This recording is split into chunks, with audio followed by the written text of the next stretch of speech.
I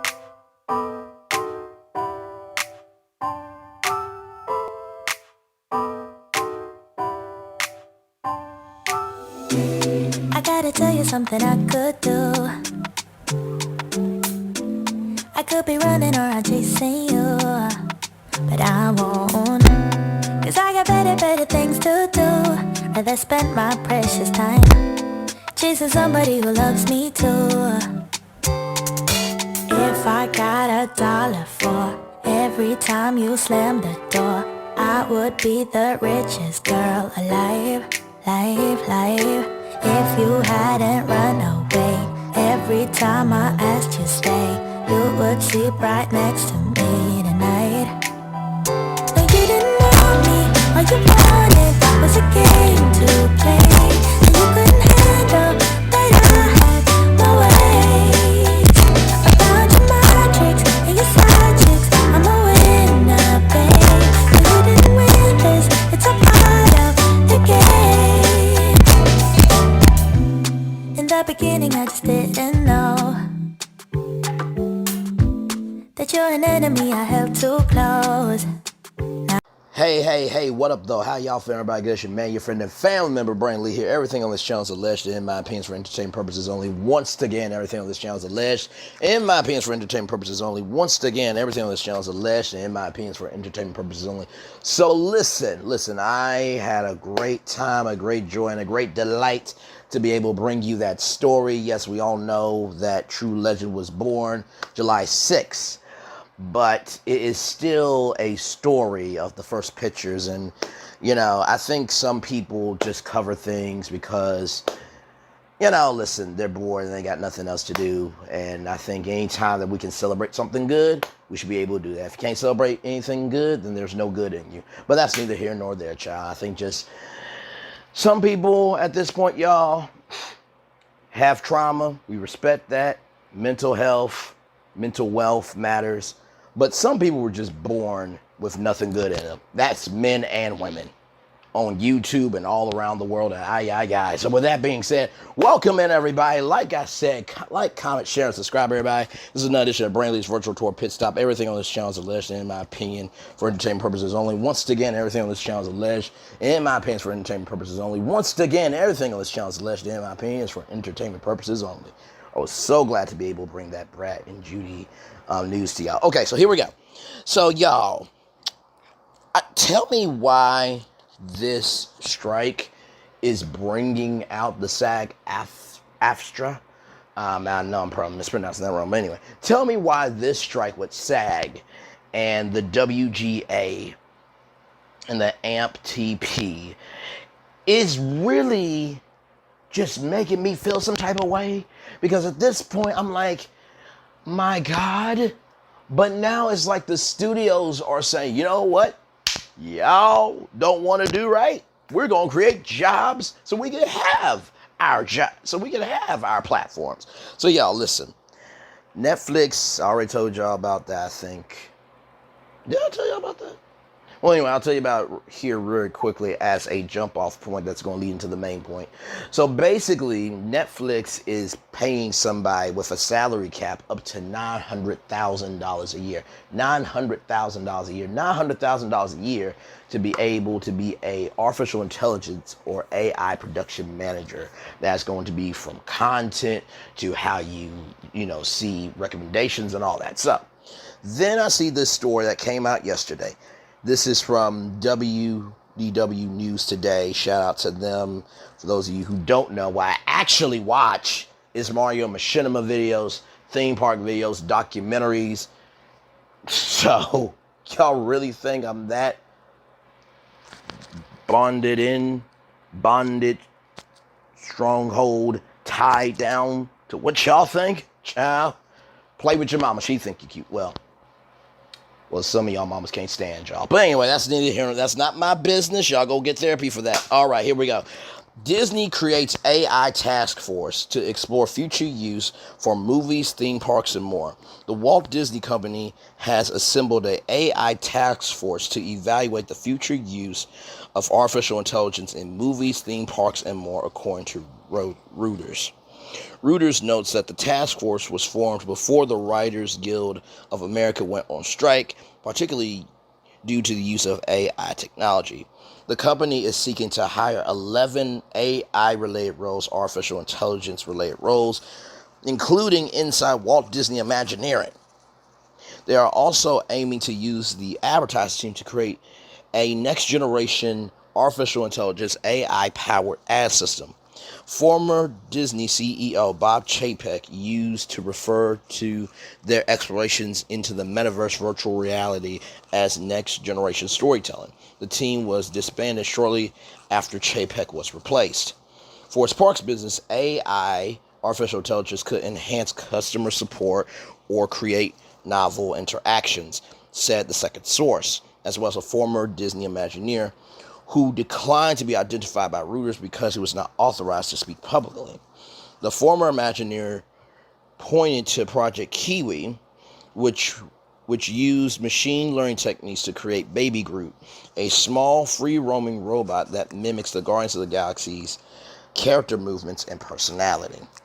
Project Kiwi started about 3 years ago to figure out how we could bring our smaller characters to life at their actual scale in authentic ways. R&D Imagineer Scott LaValle said it's an exciting time for bipedal robotics, and with an incredible team and our combination of technology, artistry, and magic, we are bringing characters to life that could not have happened anywhere but Disney. Project Kiwi Baby Groot underwent playtesting at Disneyland Resort earlier this year. Notably, Disney Imagineering forayed into artificial intelligence in 2022 with D309, the AI concierge droid on the Star Wars Galactic Cruiser. The technology was still in playtest mode, and the Galactic Cruiser will be closing permanently this September. When speaking of artificial intelligence, Dawson Dill, Senior R&D Walt Disney Imagineer, creative lead for D309 or 09 or 09, either way. I think Imagineering traditionally and forever has always been looking at cool new ways to elevate things, Dill said, or as Walt Disney would like to say, plussing attractions. I think we see an opportunity to use some of this technology to make more personalized connections and have ones that are also more connected to an evolving story. So as you see more and more in storytelling, like the Star Cruiser, having characters that take different forms and want to engage in those same persistent ways, you're going to need a platform like this. At Imagineering, the R&D group, we have been hard at work on this platform. D309 is definitely the first limited play test to really put this out there for the first time. But the hope is that this is a platform that we think can bring a lot of different Disney characters to life in many ways on different mediums and different platforms. It's been a long road to get there. We've been looking a lot at this for a while, but this is sort of the first big stepping stone that we've put out in the water. So that is from WDW News today. Now, here is my take on it. This is basically the battle of imagination versus modernization. I'm going to say that again. The battle, forget battle at this point. It is the war between imagination and modernization. And listen, for the record, Disney has always been on the cutting edge of many things. They have a video, and I will. Y'all know, unlike other channels that don't post their links, and listen, I know they can come back on me, but I do my very best to make sure that I post the links, or even after the video is over, if there's something new, I will go and update the description. But I will put in the description, there's this video of Talking Mickey, an actual Talking Mickey, like, "Hi, Alex, you're 3 years old. Wow, buddy, uh-huh." And it was Mickey, it was somebody in the back seeing the person in front of them, and with robotics, Mickey is actually talking to you. And it is fascinating. Fascinating. And if you really think about it, I'm talking about Talking Mickey, the actual character Mickey talking to you. But for those of you who remember 90s Disney, there was this thing called Talking Mickey, where you could be in a section of the park and you can squeeze Mickey's, I think you can squeeze Mickey's, I think it's his hand. You can squeeze his hand and it will give you artificial intelligence about where you are in the park, with fun facts, and you can play games and all that type of stuff. Sorcerers of the Kingdom was like this card trading game. There was Kim Possible's World Adventure, where you actually had a communicator, where you got to go around and hang out with Wade and Kim Possible and Ron Stoppable. Like, it was amazing. It was absolutely amazing. So they've always been on the cutting edge, but the thing that really is making me upset here is, like, Walt Disney, and his journey was not easy, y'all, to get to where he wanted to be. He worked in Marceline, Missouri, right? And he worked at Laugh-O-Grams Incorporated with Iwerks, right? And so, small ragtag team, not to mention, he worked the paper route for his dad in Chicago in the winter, okay? And to go through all of that, to then, fund his own cartoons, create Oswald the Lucky Rabbit, lose that in a deal that is gone forever, and, the Snow White and the Seven Dwarfs, I think Bank of America did not want to give Walt Disney any more money because they were seeing a profit. Okay? Then for this man to take his idea of a daddy-daughter day and create a whole theme park out of that? Walt Disney didn't use AI, he used his imagination. And that land, Disneyland, has created Walt Disney World, Disneyland Paris, and Tokyo Disneyland, and Disneyland Paris, and Shanghai Disneyland. Did y'all know there was supposed to be a Disneyland Dubai? Shout out to Review Time. REVIEWTYME. That's one of my all-time favorite channels. They talked about Disneyland in Dubai. There was supposed to be a Disney Wharf in Australia. Like, the fact that this man, and not to mention too, he bought studios in Glendale, California, and one thing that really got to Walt Disney was he gave his parents a new home. And there was some CO, carbon monoxide, and guess what? His parents passed away.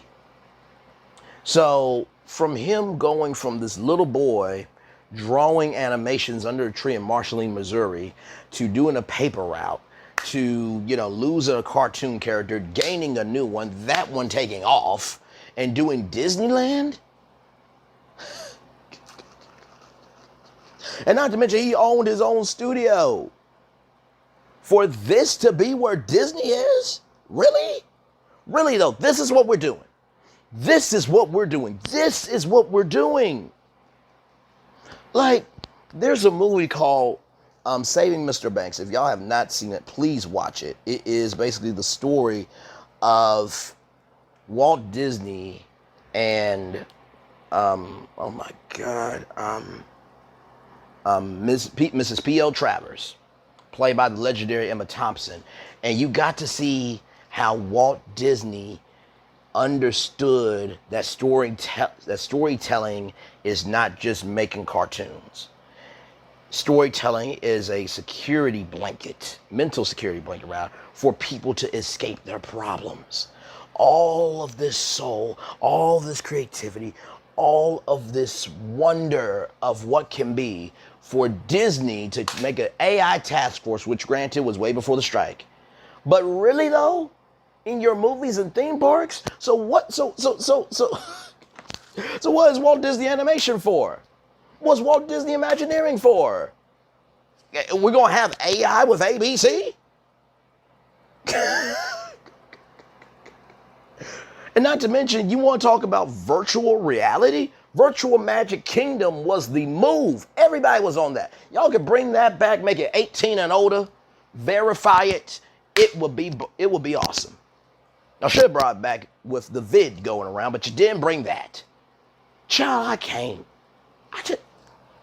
It's the war between imagination and modernization. And quite frankly, I don't know how to feel. I just really do not know how to feel.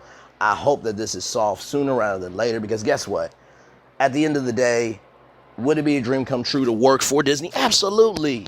Absolutely. I mean, Princess and the Frog, even though it was a regular schmegular fairy tale, they made Disney's first black princess. Tiana could not be created with AI. I mean, my Lord, there's going to be everybody who is stressed out about making content and losing it. Oh my God.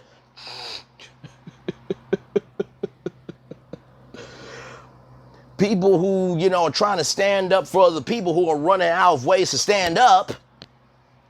And people who just genuinely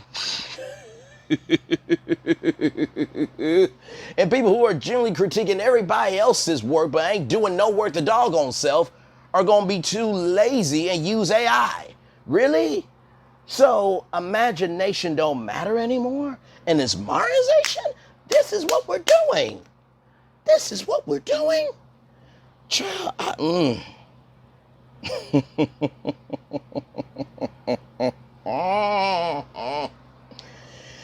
One of my all-time favorite Disney movies, and I'm almost done, y'all.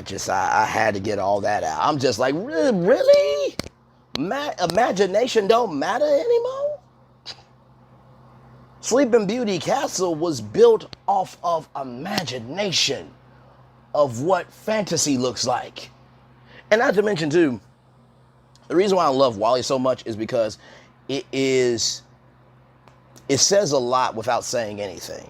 This one robot named WALL-E, who is on this planet that we have not cared for, have not shown care for, and we just threw it away. He's on this planet doing his one main job. He's got this cockroach as a friend, and he is just doing his job. And he's still waking up every day to see what's possible. And Eve comes down from the sky, and the relationship of how WALL-E sees what's new, while also understanding that, guess what, in the midst of all this new and old that values morals and standing in just being good still matters. There was a little green leaf in a boot that rebooted a whole ship to come back down to Earth and redo the Earth because a dusty old robot still woke up and gave himself a shot. That's amazing. We're coming down to the ground, sing the birds sing and the trees. We got laughter on the mountains. We got river and the stream. Down to Earth is a hit. Down to Earth is a hit. Actually, you know what? Let me pull up something. Because I think WALL-E got a huge distinction. Let me see. I think WALL-E got an award. Let me see. Because it was just recently. Let me see. Sorry, y'all. I'm just like, really? I'm just like...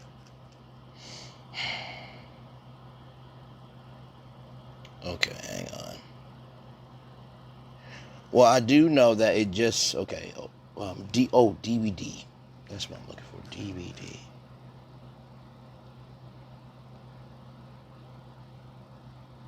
Okay. So basically it says here, the purpose of the Crichton Collection is to restore and distribute classic and contemporary films. In essence, it preserves films of cultural impact and importance. While cinemaphiles can find an assortment of gems, there's almost no animation titles